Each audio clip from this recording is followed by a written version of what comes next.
Hey guys, a good place to bring a date for a first date, actually a great place, is a museum.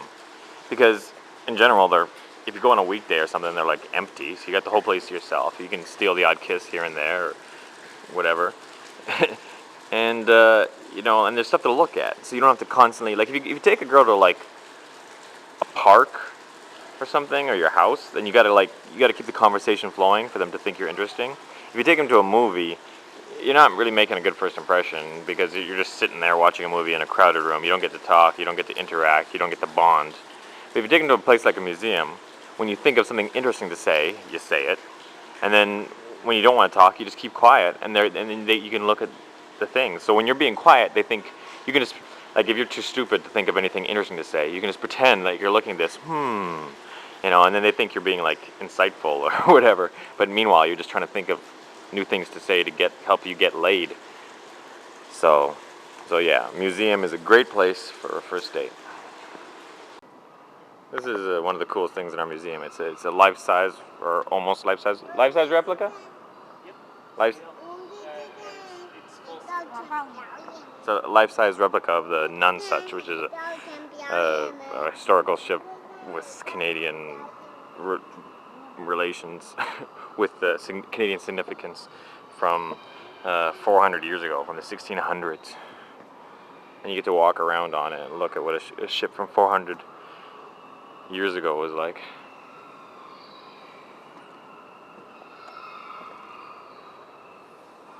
And not only is it the ship, but they even recreated the village. And you can actually go into some of these shops and see the tools they used to use 400 years ago and whatnot. This is one of my favorite parts of the Manitoba Museum of Man and Nature. It's an entire town that's like the early 1900s. So it's like how people lived and what they shopped and what they bought, and everything's set up. Like you can go upstairs, you can look at people's houses and stuff, like these little rooms, and you can see the size of them and how people lived 100 years ago. It's just cool, man. There's a movie theater here, and the movies are playing. Silent movie theaters. Charlie Chaplin.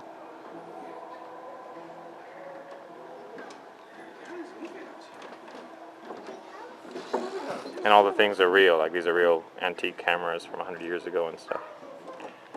I was looking at this stuff here. This is like medicinal, and it's got stuff like mandrake and other stuff, which nowadays this stuff would only be sold as Chinese medicines. But even in Canada 100 years ago, this stuff was sold for medicinal purposes. Thorn apple leaves, red clover heads. Yeah, see. Asthma relief burner. It's awesome. This is kind of interesting. What was in baby cough syrup 100 years ago?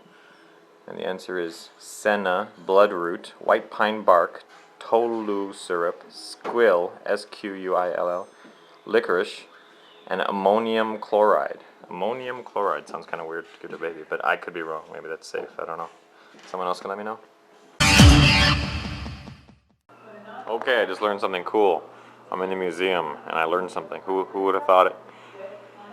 The reason the expression "mad as a hatter" and the Mad Hatter from Alice in Wonderland, the way those came about is because in the 16th, 17th century, people who made hats they'd make hats out of beaver fur, and one of the things they used to soften the beaver fur was mercury, and mercury is extremely toxic and poisonous. So people who made hats would go insane from the mercury. So nitrate mercury was used to soften beaver hairs, and a constant exposure to it led to madness. Thus the expression "mad as a hatter." How cool is that? Mad as a hatter comes from people who making hats using beaver fur, mercury.